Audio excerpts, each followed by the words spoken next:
Hey, good morning, everyone. Good afternoon. Welcome to Banner Backbone's Anti-Fascist Book Club. I'm Nick Paro. I am joined by my good friends and colleagues, Tara Devlin of Tarabuster. Hey, Tara, how are you? Hey guys.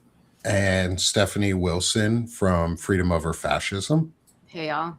And Chris Goldsmith from On Offense, as well as Task Force Butler and Veterans Fighting Fascism, which is really important because they are the ones who help design. Chris design the Anti-Fascist Book Club. So welcome, Chris. It's great to have you again, my friend. Thanks. Good to see you guys. And like I said, I'm Nick Paro, co-founder here at Banner and Backbone, and we are back for our third episode on Ruth Ben Ghiat's book, Strongmen, Mussolini to the Present. I'll show it here so everybody can see. We highly recommend everybody get a copy. Get a copy from either your local library or buy a copy yourself on a used or thrift or non-standard bookstore that is not, say, Amazon or one of the other big companies. We definitely advocate for using smaller book outlets that actually go back to the community. Before we get into this today, Chris, do you mind giving an overview again for everyone? It's been a couple weeks, I know, but when these release and we do our longer casts, it won't be like that. But for everybody, Chris, do you mind giving an overview of what the Anti-Fascist Book Club is and why we do this type of thing? Yeah, so the Anti-Fascist Book Club kind of started as an accident. After last November's elections, or 2 Novembers ago now, folks were coming to me to ask, because I study extremism and fascism, what could they do to prepare themselves for the coming Trump administration? So I came up with a list of 5 essentials at first. And the idea was to help people understand the history of fascism and the history of anti-fascism so that you can engage in fighting back, in learning from the past, organizing for the present threat.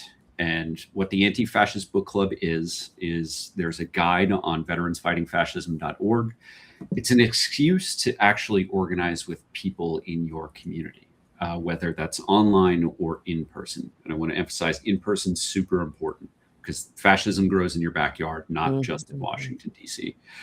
So if you don't know how to get organized, the Anti-Fascist Book Club guides give you everything that you need for the first 6 meetings, where you'll consume a couple of different reading assignments. It'll guide you through like questions and answers and ways to kind of build community and build trust. After those 6 meetings, you don't need a guide anymore. You'll know what to do. And when you start getting to know people in your neighborhood who share common pro-democracy values with you, you can start getting engaged in democracy at the local level, which is where you can have the greatest impact. That's great. How do you start a club, though, in your neighborhood? This is when you were talking, I was thinking about how do you find other people to join? Yeah. I'm not a boomer, but I have stayed on Facebook. Okay. Despite the shittiness of that website. And, like everywhere in America has like a community group of some kind, whether it's an indivisible page or, #resist page or whatever, corny shit that it might be. It's people in your town, people in your neighborhood, your community who want to do things, but very often have a lot of difficulty going from, clicking and sharing things online to actually doing stuff in person. So just simply picking a time, a date, and a location, saying, I'm going to be at the public library, for the first next week. That is all you need to do to see who wants to step forward. And if it means you sit in a library alone, for an hour once a week for 3 weeks, like that's a good use of 3 hours. If you have to wait a few weeks for somebody to finally show up and for word to spread from person to person, it's well worth it. But I think if you go to the library and you get a place in the library and you tell the librarians, And even if you go there, you could recruit people who are at the library at that moment to join. Mhm. That's a great idea. Oh yeah, I mean, and every librarian that I've ever talked to about this just absolutely loves it. Some librarians have started their own clubs for their communities. You know, I think that people don't frequent the library very often, and I am one of them. Haven't been to a library since I left school 5 years ago. People forget that librarians are professionals. They are there to not be community organizers, but to facilitate community organizing and education. So if you tell a librarian, hey, I've got this guide online, I'd like to help you, I'd like for your help making this a reality, 9 times out of 10, that librarian is going to be very excited to talk to you about it. Definitely. When I was in school, we always were told that librarians are the gatekeepers or the guardians of knowledge, sort of like those old owls in like fantasy books that come and peck your brain out if you try and ruin things in their libraries and vast swaths of knowledge. They're like dragons of knowledge, but in a good way. And so librarians are awesome. Go visit your library. I need to do that more in my own community too. I think we all do. And it's not just for the reading. Like there's more at libraries than books these days. There are videos, there are audiobooks, there are games, there are like board games and computer games and like video game console games. There are internet stations and booths. It's like a little cafe. It is. A lot of them even have cafes in them. Yeah. We, my other business where the leadership development training, we are about to start a training for a group of librarians that work in small liberal arts colleges all across the country. And those people care. They care so much about the people that they work with and who are around them, and they know so much. And I think they're a vastly underutilized resource. I think what I'm going to do, I'll reach out to them after the show, is I'm going to invite your weirdo friend on for a book club. They are, or they were a gender studies professor out of, they were a gender studies professor and they are now out of the US. They were forced out of the US because they're a trans individual and they're afraid for, and they have been targeted by Christian nationalists, and is now on this platform doing almost like a Reading Rainbow style bookathon where they're just reading and discussing books similar to what we're doing here. And they just did a 6-part series, they called it like the people's, I think it was whatever they do on the Senate floor when they monologue forever. Filibuster. And I think Weirdo would be a great addition to the conversations around here too. And that type of thing is what we've been talking about here, is like virtual book clubs are a great way for people who have been targeted in minority communities to get together, or who are afraid to be in person or can't be in person because they have been pushed out of the country or fear for location or things like that. Like we see this week that white women are not safe anymore. They haven't been, but white women are not safe in this country because Renee Nicole Good was shot this week in a murdered. I'm going to say this, and I really do want everyone's opinion because this fits in really well with what's going on. So we're reading Strongmen by Ruth Ben-Ghiat. We are currently on chapter 3, which is hold on, let me get the chapter title. New Authoritarian Ascents, and we're living through one right now. Like what we're doing is we're living through Trump's and the Trump regime and the Project 2025 regime's authoritarian ascent. It's the KKK platform, in my opinion. It's the new Confederacy platform. And that's what I see it as. So this is the Anti-Fascist Book Club, and they are fascists. The regime that we're fighting against is a white supremacist fascist regime. Both are very important in my mind. And they're slightly different, but they're both very important. They're also a Christian nationalist regime, too. They've got three very distinct categories in my mind. But I think what happened in Minneapolis on Wednesday was both an atrocity, just in general. Like, it's not the first time we've seen a woman get shot in her car by ICE, by an ICE agent. Like, one happened a couple months ago, and she was shot like 7 times and is lucky to be alive. Renee Nicole Good was not so fortunate. Her partner, who was in the vehicle with her, allegedly, from what I've been hearing, is reports that she was in the vehicle with her, is lucky to be alive. Yes, it sounds like, because that gentleman, who has been not identified by DHS, because from what I've researched is they won't identify an ICE official. He's been identified, though. He's been identified in non-official sources, but from what I know is DHS by policy will not release a agent's name unless they're required to by court order. So I want to get facts and truth out so that people aren't going, why isn't his name being released by the... Well, it's on the Huffington Post now, so I'm imagining the Guardian reported it.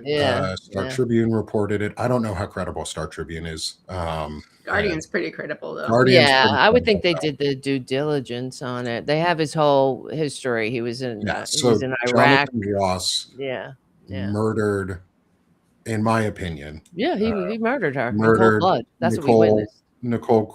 Renee Nicole Good in cold blood. Shot her through the window 3 times, and her partner is lucky for no reason. I actually think there is a reason. There is a reason, and it's a manufactured reason. And I think they came in. I think that they did it to cause inciting violence. Like, they wanted to escalate this into a situation where they would get martial law. Yes. They went into Venezuela, and that didn't do what they needed it to do. It did not rally America around, oh, Maduro's captured, this is awesome. We can't. All of us came out and we were like, no, this is fucking stupid. And then they shot a woman, and the first thing they said was domestic terrorist, and everybody. And then they came out with a doctored video. Zev Shalem and I did a really in-depth analysis of this video that looks doctored from Rumble. They pulled it off Rumble. Yeah, and they did. It looks like there's almost like a second set of legs that move and it's a shadow effect that they make it so it seems like the ICE officer is about to get run over. Unbelievable. But if you look at all the video that's crystal clear in high definition right next to the fucking ICE officer, he's clearly in position with his gun drawn, puts his hand on the vehicle, points it at the window, and pulls the trigger.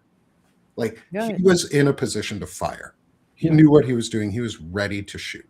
The New York Times visual investigation team did a very, very good breakdown of all of the available videos, including the ones that the White House's and Fox News and the entire right-wing information ecosystem are leaning on.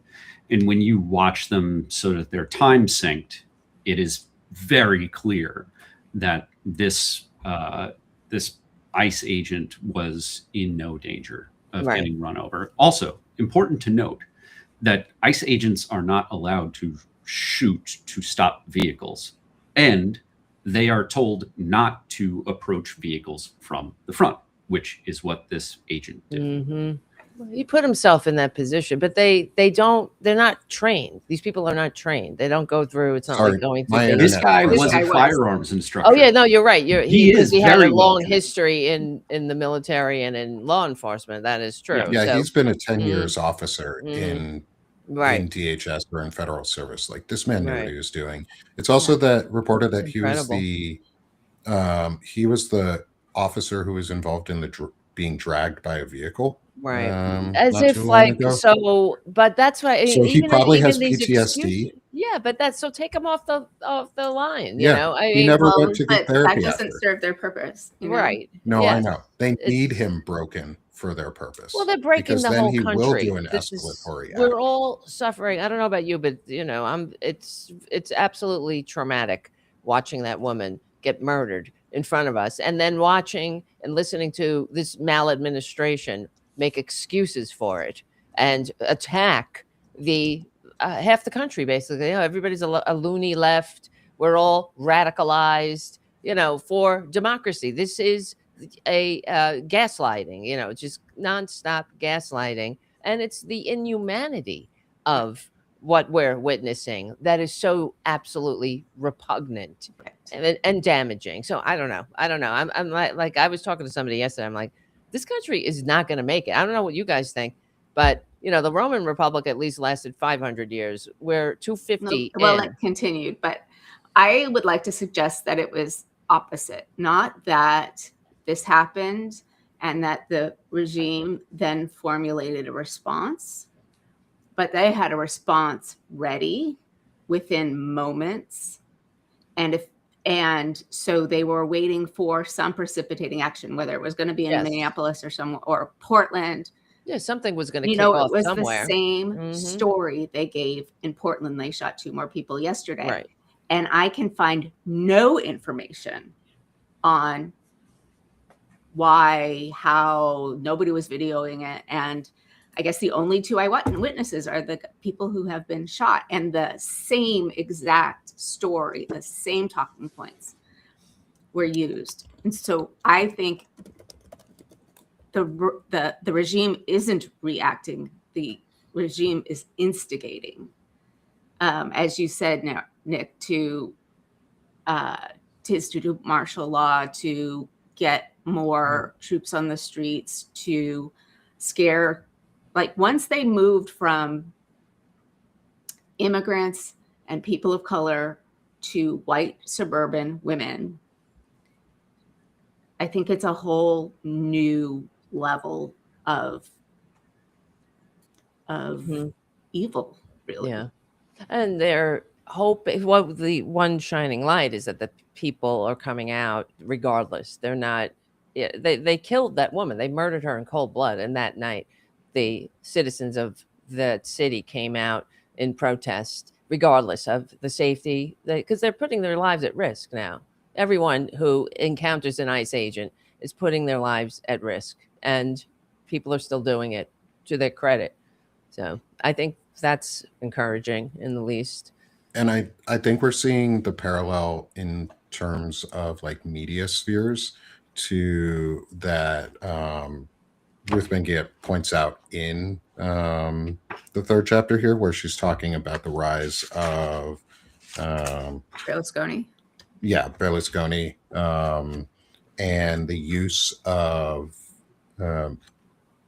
private media rather than national media or nationalized media to drive a non-fact based but personality based content stream nonstop. And that's what we see in the States. Is we have Twitter, we have X, or whatever it is, sorry, we have Facebook and Meta and all of that. We have Larry Ellison buying up all of the cable distribution and management systems and broadcast networks. And so we're seeing this same far right ownership of media that Berlusconi used to get into power in Italy. And I think Trump is using, or the Trump team, the regime around, is using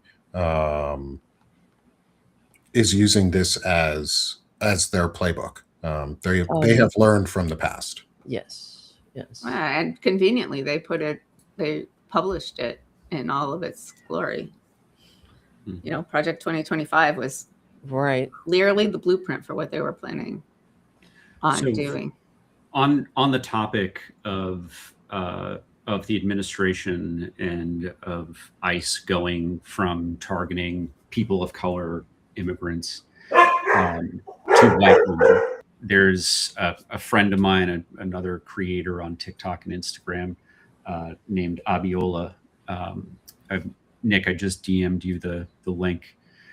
She did a great video talking about the history of the way that racist forces view white people who are standing up for equality and justice. And our country has a long history of the KKK, of government forces murdering white people for whether it was during the age of slavery or during the civil rights movement or the entire Jim Crow era.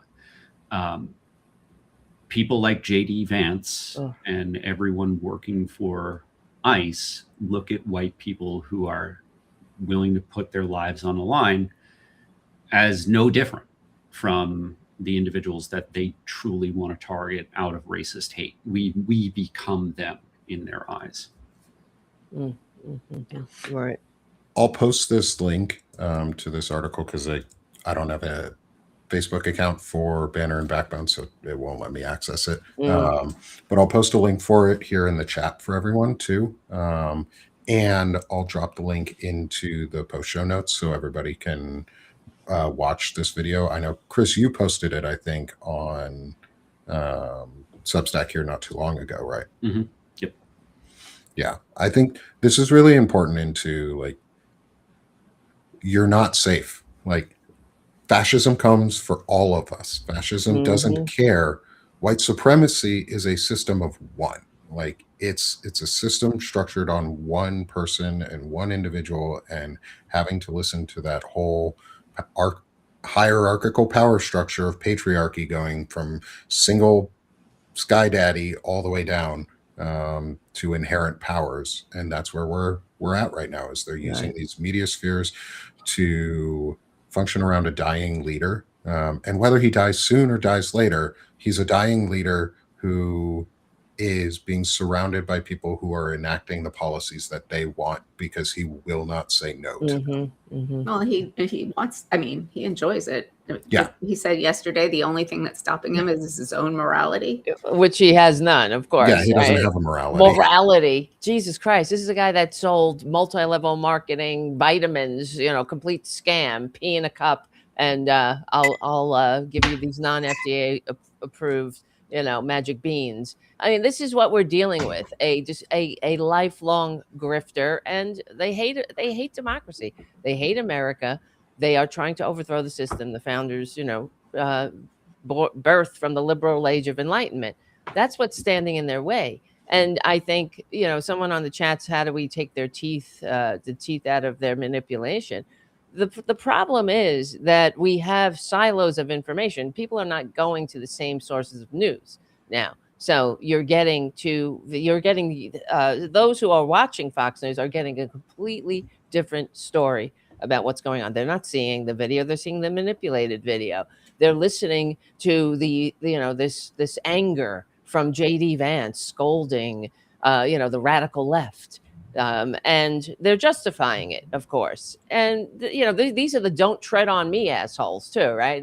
The "don't tread on me," government, big government, right? I mean, everything is, of course, they're just full of, crap, of course. But nothing says "don't tread on me" that like a masked federal officer shooting you in a friggin' car, when your wheels are turned away. I mean, it's just, how is this even allowed to continue? But I honestly, I don't know if we're gonna talk me off the ledge here, because I don't think this country's gonna last with two silos of information.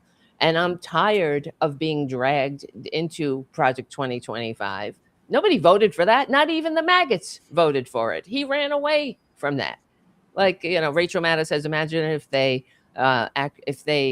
campaigned on the things they actually do when they're in office. They never do that. They campaign on healthcare for all. It's going to be the easiest deal. It's they campaign on progressive values that people want, and they govern like authoritarians. So that make everything worse.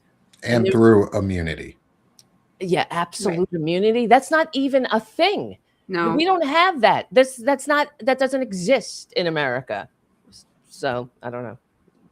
Talk me off the ledge here, because I just like, I feel like just saying, look, So it's like being in a bad relationship.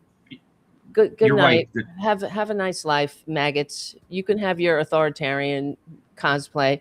We want democracy, so let's just split it up. Let's split it up. You could take the couch.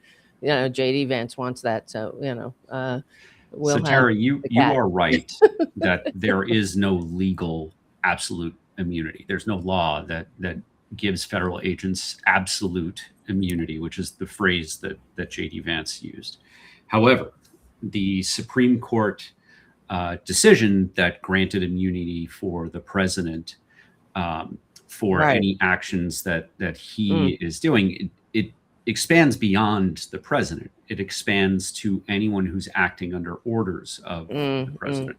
That is the way that the Supreme Court wrote the decision. So in the minds of Stephen Miller, of J.D. Vance, of Donald Trump, of Secretary Noem, absolute immunity does exist. And because in their minds it exists, and because in the mind of Pam Bondi, who's running the DOJ, that this absolute immunity exists, it effectively does.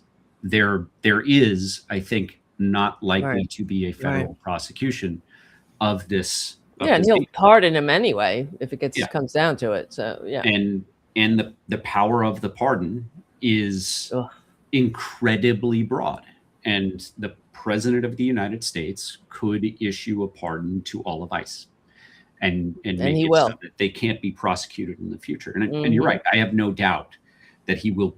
That's what he will do. Whenever this regime leaves office, that they will grant blanket pardons to all of their co-conspirators. And we as a country are going to have to wrestle with what the Constitution says. And the Constitution gives basic what the courts have interpreted as unfettered power when it comes to protecting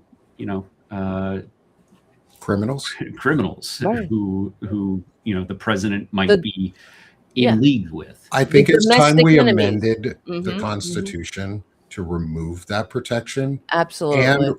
And with a retroactive clause, because I don't think we should be protecting criminals like this.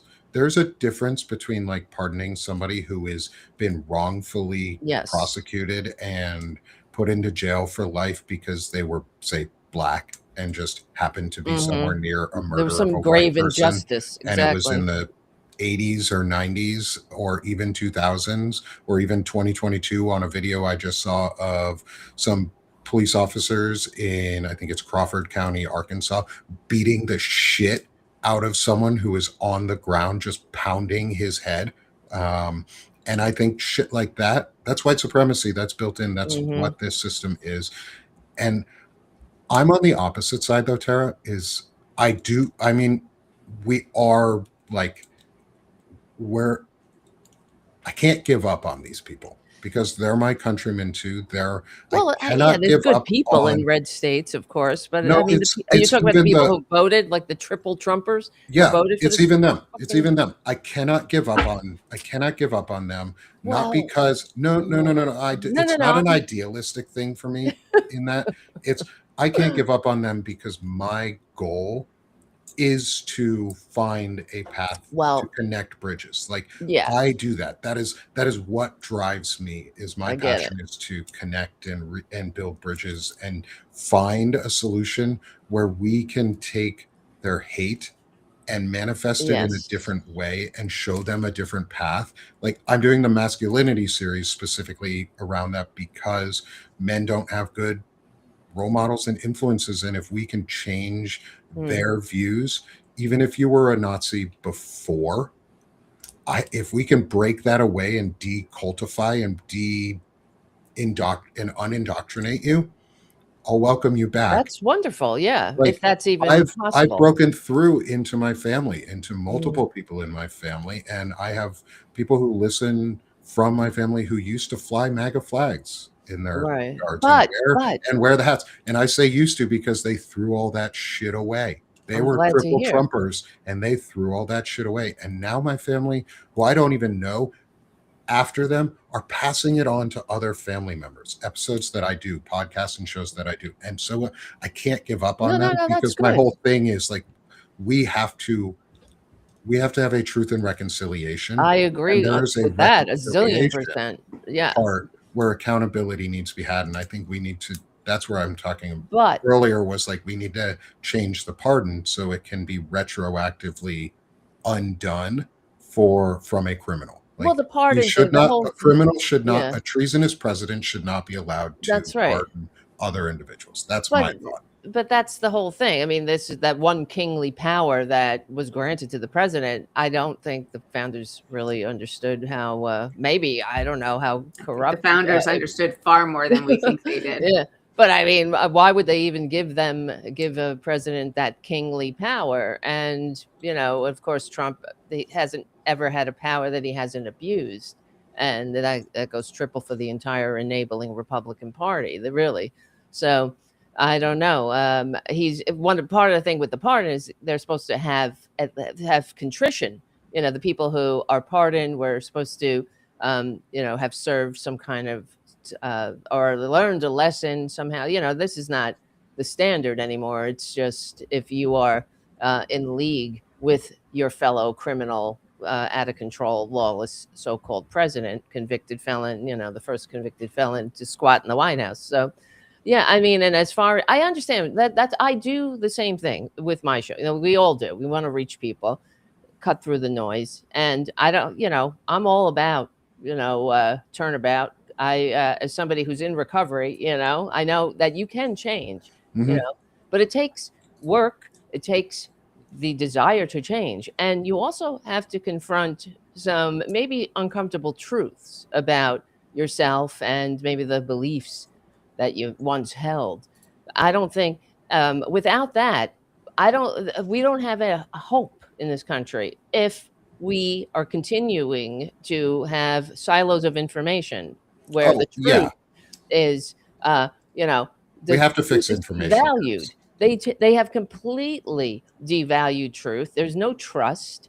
There's no unity. That's for sure.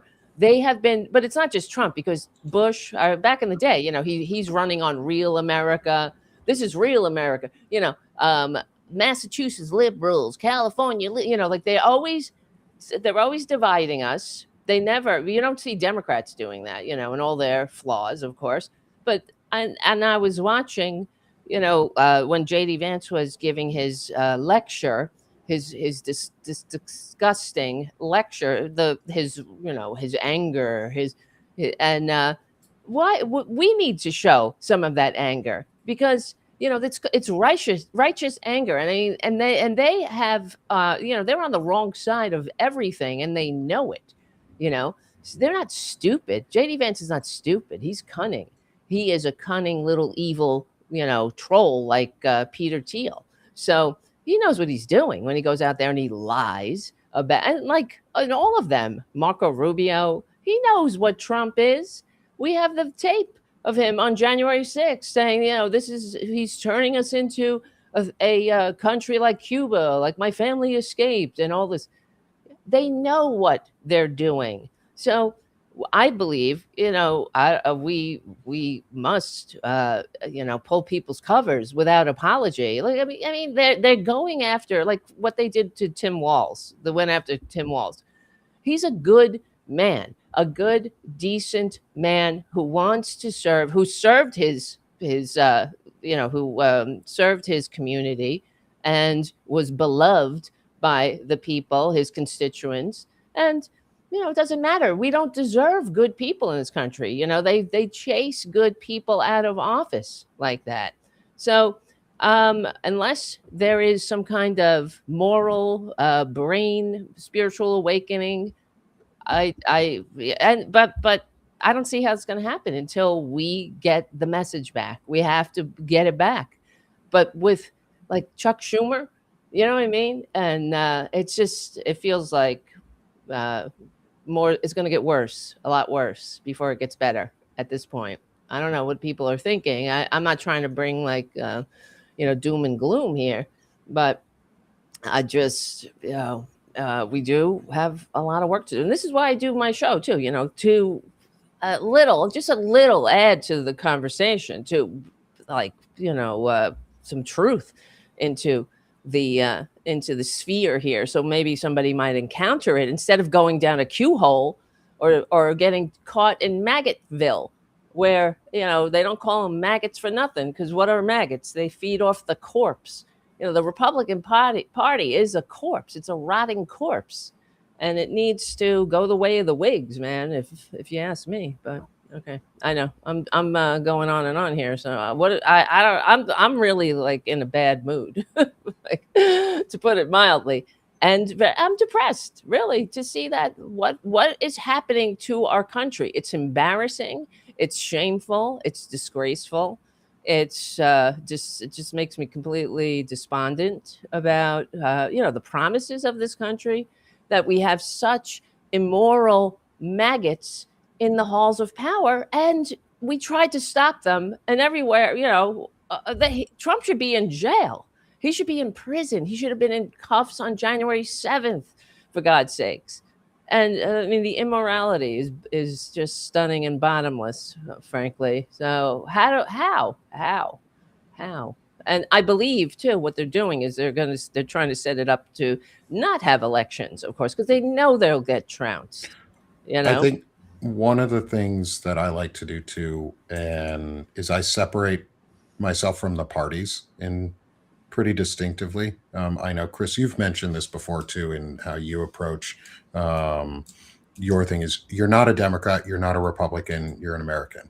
It's country over party. And I think we just have to drive it without considering what the party really is doing, because the party will follow us and not the other way around. The party has never been the vehicle for change. The people are. And once we, like, I don't talk about politicians very much unless it's like, oh, hey, AOC just did something really good the other day and tore down JD Vance and some of this, then the shit that's been going on, or Jesse Waters, I think it was, and refused to go on an interview with him. And that's important. Like, doing these things and standing up is important, but I don't do it from a Democratic Party mindset. I do it from, I'm going to go, say, work with Senate America to try and propose legislation on small things that are one single item issues, like unmask law enforcement, unless it's strictly necessary, those types of issues, or require DHS and all law enforcement to, by default, wear a body cam. Because if you have to wear a body cam and it cannot be manipulated, those crimes are going to go down real quick. The activity that we just saw happen, where Nicole Good was murdered on the street in Minneapolis, would not have happened if a body cam was there. And if we separate ourselves from the party, we then make the party be for it or against it. And if they're for it, we can say, hey, look, the Democratic Party has a platform for safety, for removing the idea that a masked person, specifically a masked white man, could approach you and kidnap you. Like, that's my first thought, is if a group of masked men is coming at me with guns in a unmarked vehicle, that you can get lights for any vehicle that are blue and red. You're just not legally supposed to use them, but they don't care if you're a criminal. If somebody's coming up to me with masks on and a gun, they're trying to kidnap me. Yeah. Yeah. And I just before we came on air published a Substack post, and I will put it on Veterans Fighting Fascism's website, or Task Force Butler's website, about how to stay safe when you're planning to observe ICE from a vehicle. And cameras are crucially important. I know that a lot of people from like the OSINT space and security space have been telling people, like, if you're going to a protest, don't bring your cell phone. If you're not planning on breaking the law, you going to a protest with a cell phone does not matter. With when you're driving, you should absolutely have a phone with you, because you need your license, and you need your license plate visible anyway. If they want to identify you, they're going to identify you, right? So that's first thing. Second thing is making sure that you have additional cameras. I have a So I do this professionally, so not everybody's going to have this. But if you're, tracking ice in your neighborhood, get yourself a modern, high quality dash camera. Get an attachment that faces to the rear. Mm-hmm. These things connect to your phone and they upload to the cloud instantly. Wouldn't matter if a bullet went through this thing. The seconds leading up to that incident would all be in the cloud. And the reality is that ICE is going to keep killing people. ICE is going to keep killing observers, innocent people just driving down the street. So I think it's more and more important for the average American who is concerned about this type of stuff, who knows that this stuff is going to happen in their neighborhood, to start installing things like dash cams. Second is, if it is your plan to go out and observe ICE, do not do it in your car alone. If you are driving, you cannot responsibly or safely observe. If that car needs to move, you need to focus entirely on driving. Mm-hmm. In the military, there's no single occupant vehicle. It doesn't exist because that is unsafe. The driver has one mission, and it's to move that vehicle from one position to another. The person next to them is in the military, in a Humvee, that is the truck commander. And they are the ones who are charged with observing, the ICE agents coming from different directions and everything that you're not going to see if you're a driver. They are the people who should be, using either radio or cell phone to communicate with other people, to call for help, to dial 911 when necessary. If you're being stopped by ICE, you can and should call 911 if you think that things are going to escalate.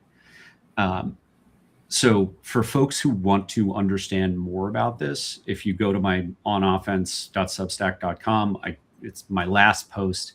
I will hopefully within a few days have exactly the same thing on Veterans Fighting Fascism's website or Task Force Butler's website.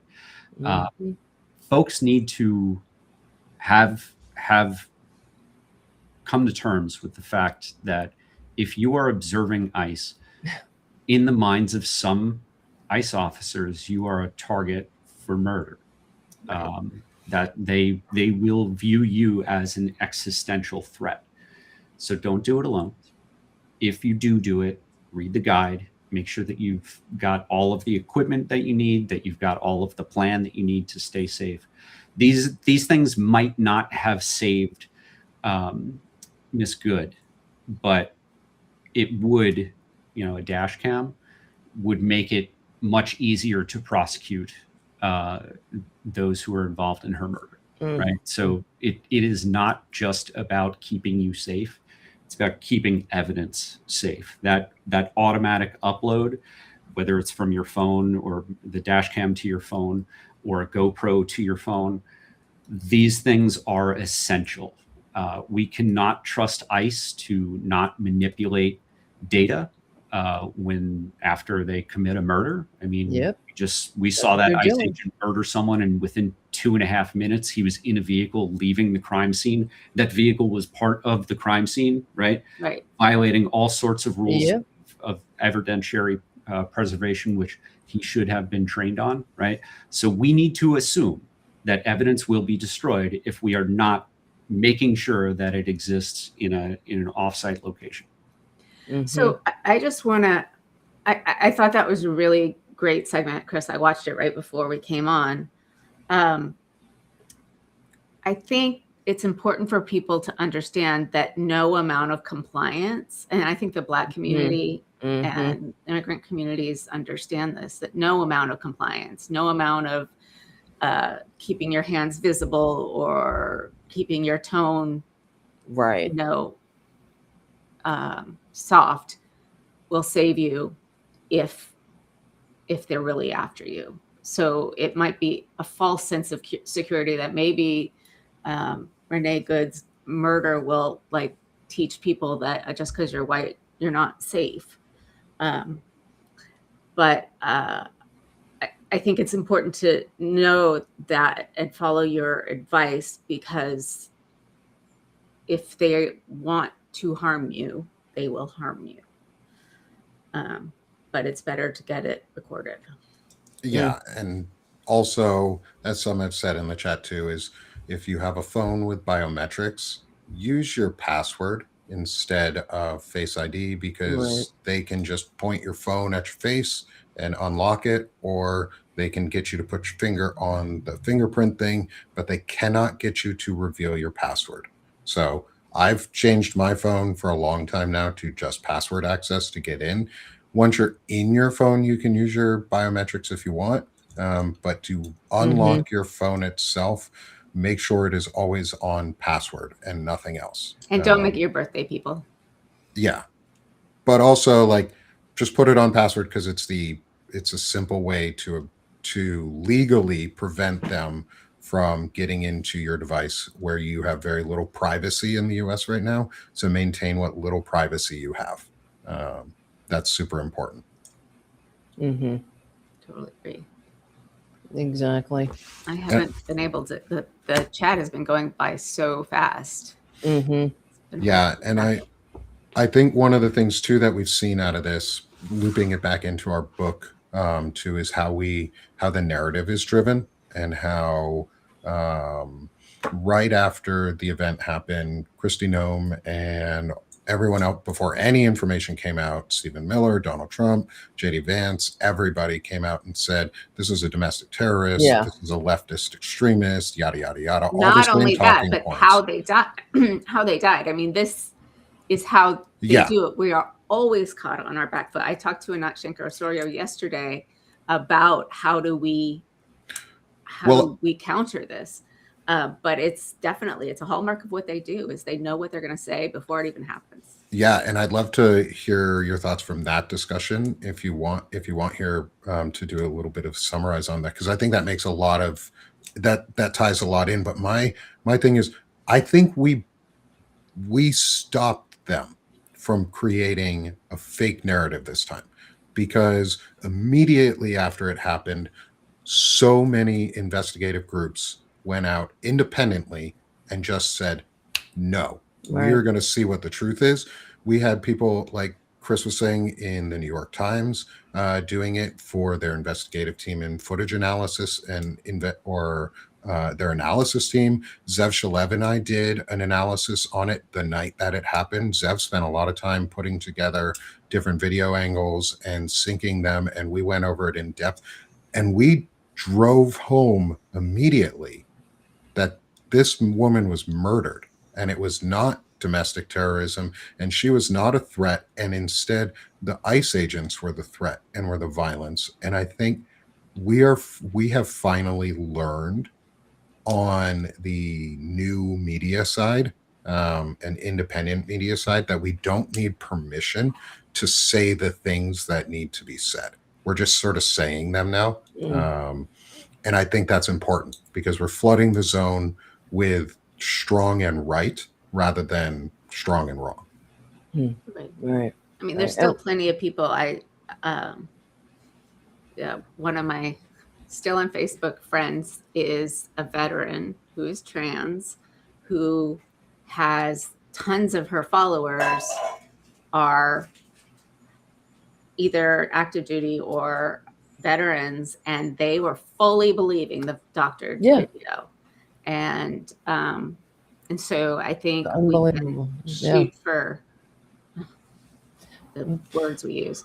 We can try to do exactly what we have been doing, is getting it out to the widest possible audience. And the way we do that is by telling our friends, and our friends telling their friends. It's the theory of change, where you don't reach people directly on the other side. You reach the people on your side, and they reach other people, and they reach other people. And I think doing that is a really important way to do it. Right. We also talk about the fact that our leaders are not leading, and so we need to be the leaders, and then they will follow. Because and I saw Ezra Levins talking to Wajahat Ali yesterday, basically saying, leaders aren't leading. This is our job. Nobody's going to save us but us. So here are the kinds of things that we can do and economic actions are high on the list of things that actually work. Right. Right. So Well, I think that gives a sense of organizing. That if when for example with Jimmy Kimmel, when the people pushed back, and then of course he got his show back, but that's great, and we need to keep that kind of mindset, because it really is about organizing and being unified. I think otherwise we're done. That's why they continue to divide us. And you're saying like your friends are believing the lie. but Your acquaintances or whatever, your friends, and on the I just went on the conservative Reddit page, which I check now and then to see what they're saying, and they're writing that she's a radical. She put herself, instead of doing, she should be home taking care of her kids. Instead, she was out there blocking, these patriotic ICE agents from doing their job, and she was out there, protecting criminals, and because she's been radicalized. They don't think rationally. That's by design. This is their pawns in a big game. This is what they're writing, and that's because of our complete different sources of information. It's not like when Wall said, "Is this our have you no decency moment?" No, it's not, because the days of Edward R. Murrow are long gone. The days of Walter Cronkite saying to the American people, "The Vietnam War is lost." That's over. There's no trust in our conversations anymore, and they've been doing this to us for years. So I don't know how we come back from that. So with because they haven't had, they're doing a blitzkrieg of like executive orders, different things like that, trying to undermine the system from within. The one thing they have not been able to do is catalyze or create a catalyst event that shocks America into one direction or the other.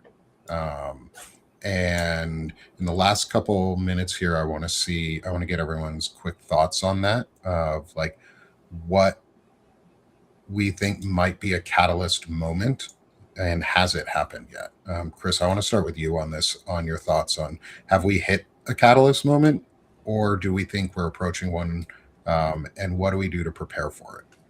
We have this last few days, we've hit a moment where the videos of the murder became impossible for people to ignore, and there are some folks who've been subscribed to, Trump as maybe they're not wearing red hats and red shirts all the time, but people who voted for Trump and supported Trump generally are backing away because they see the gaslighting that is just crystal clear coming from the White House.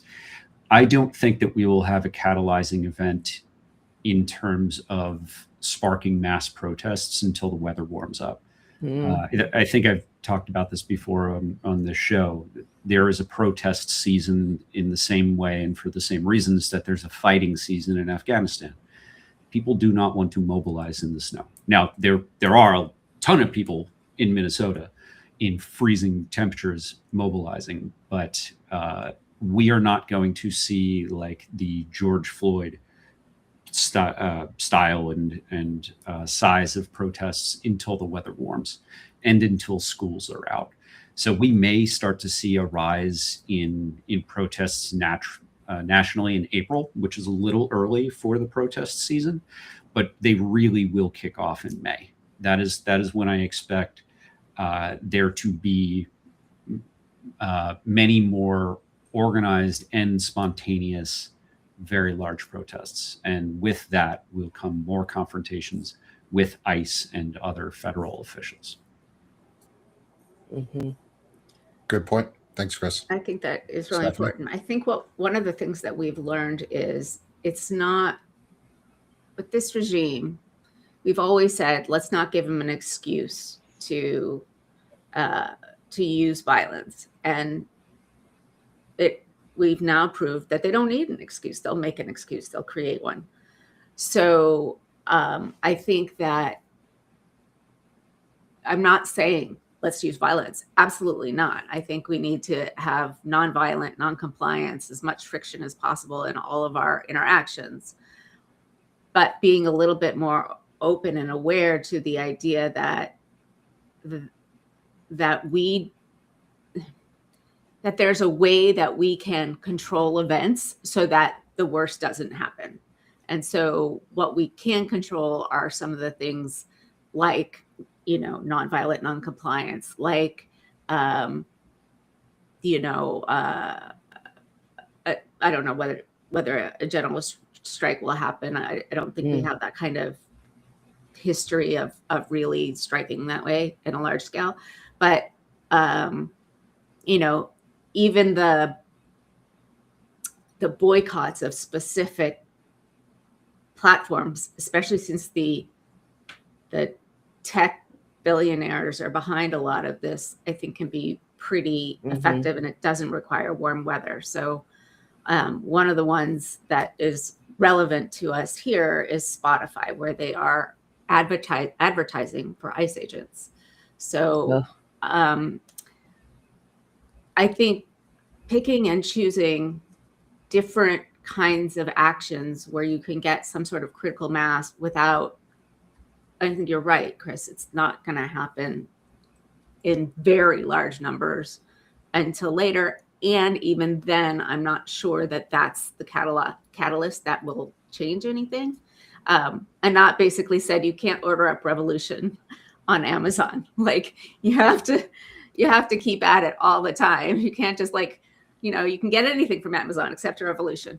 But I do think this is an inflection point. I think it's kind of a Rubicon of some sort.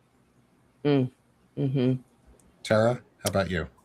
I mean, what's the question? Do you think have we reached a catalyst point yet, or a full catalyst yet? Or do you think we're approaching one, and a catalyst? How do you prepare for it? Like a changing event that's either going to push us into a violent solution or a non-violent solution? Yeah, well, no matter what, we can't respond with violence. Like Stephanie said, there's no way we can defeat fascism because we're simply not. We don't have weapons. It's not going to be a shooting war. We have to respond with nonviolence, and then that's just what history shows us. When a fascist regime will. When the democratic forces are pushing back against the fascist regime, it's done with the hearts and minds too, and that's what we saw in the Black Lives Matter movement, which is why the Republicans had to denigrate it and turn it into riots, because it wasn't just black people out there; it was all pigments, and then people were appalled at the murder of George Floyd, what they saw. So I don't know if this is an inflection moment, because I have said this numerous times. I said, this is it. When January 6th happened, I'm like, that's it. We're done with the baboon. Thank God. He's going to jail. And of course, yet again, then he was convicted of rape. Then he was convicted of 34 felonies. Then, and because of our silos of information, we had two different interpretations of event. They do think that Trump is a victim of the deep state on the right-wing outlets that are funded by the Kremlin and all that. So I don't think this is an inflection point, because I think that it's going to wake people up. It's just going to be another drop in the bucket that might bring more people into into the protesting and whatnot, but because we don't have a unified platform of information, it's not going to be an inflection point. It's just another fissure of disunity for the maggots to exploit, like Henry Wallace warned us about. So that's what they do, to exploit and cultivate. That's all they ever do, is throw salt in the wounds. So yeah. And so we're going to put we're going to put sand in their gears, because every small That's what we have action to do. matters and everything that we do matters. So I don't know if we're at an inflection point yet. I think this is a catalyzing event that happened because a lot of people responded and woke up and saw it, and it hit a white person. And in Yes. America, things really don't change until white people are impacted, unfortunately. And so Right. we can bring something from this woman's death.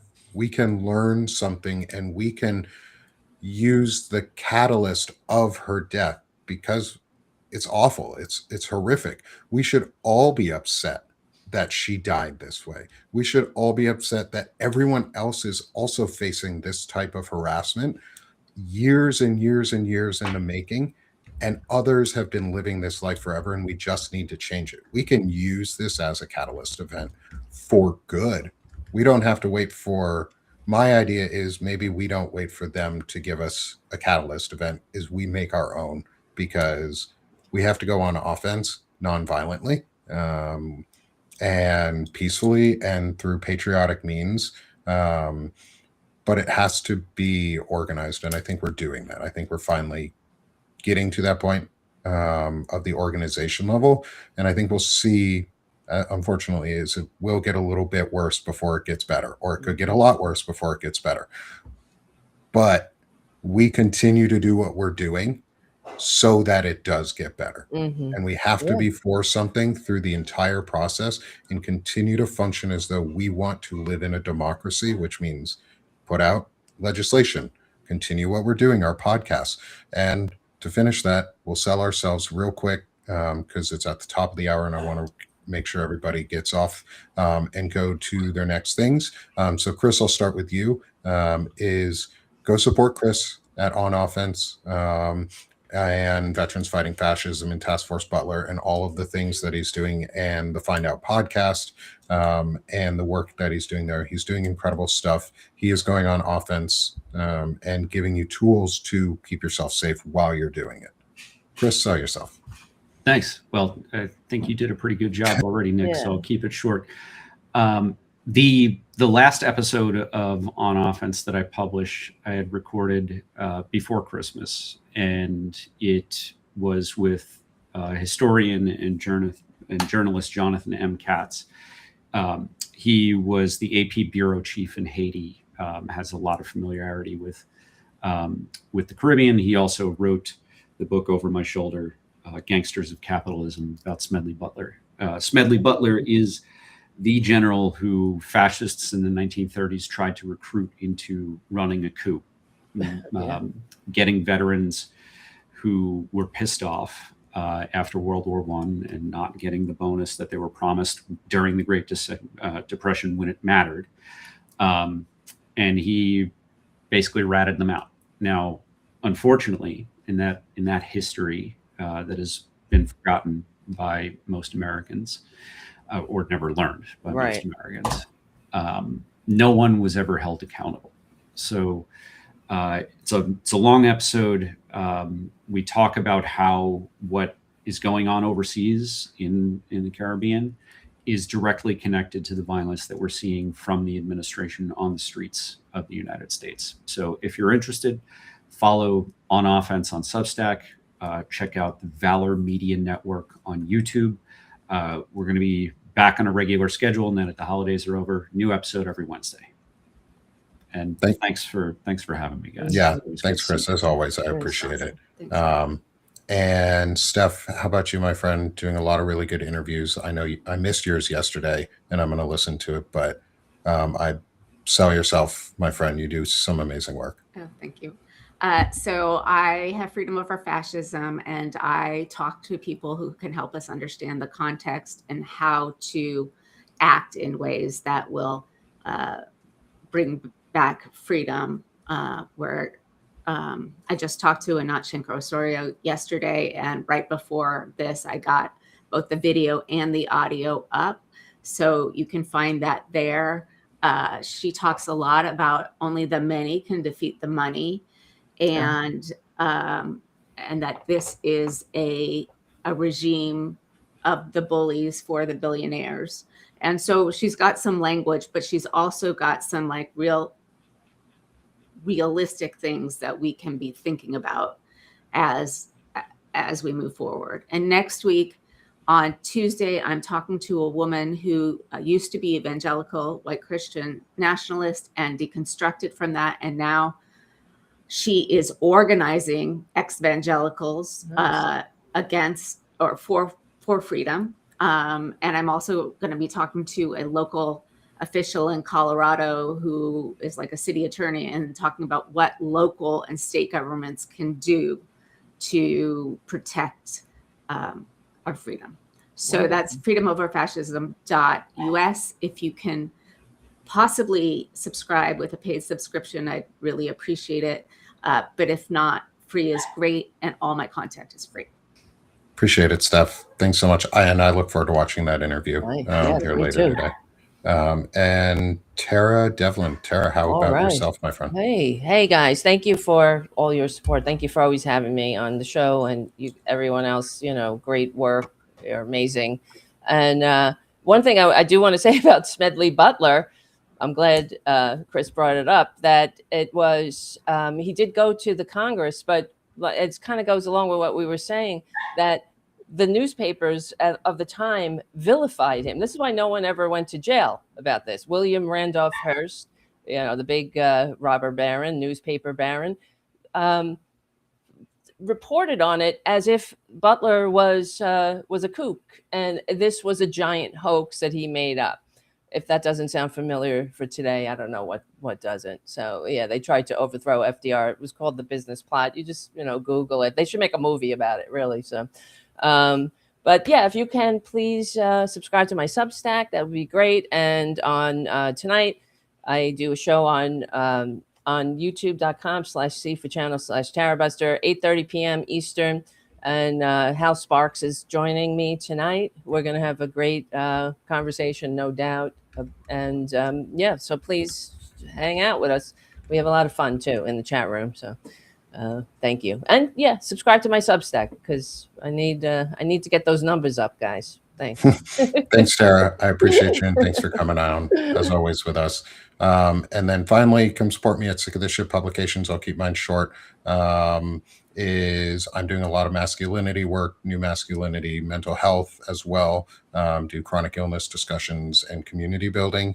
So come join me there. Taking a little bit of different approach. We also have a new podcast that's on there called Time for Life with my friends Beth Cruz and Soso, who are taking a little bit of break from the politics and giving you some more culture and things to look forward to and bring joy to your day. And so I think that's going to be a nice change of pace for people. And it's also where I'm building out and helping work on build out the new manosphere.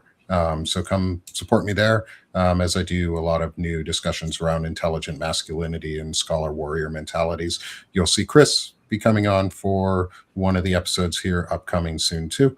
And then finally, support the Bannera Backbone media. We're a small independent media network trying to build ourselves up so that we can continue hosting shows like this, gain additional hosts and subscribers and friends that are in all across the pro-democracy area, so we can build a network of collaborators and community that does what the right wing has done for so long so well, is drive narratives and drive the truth and do it through individuals and personalities that are people and authentic.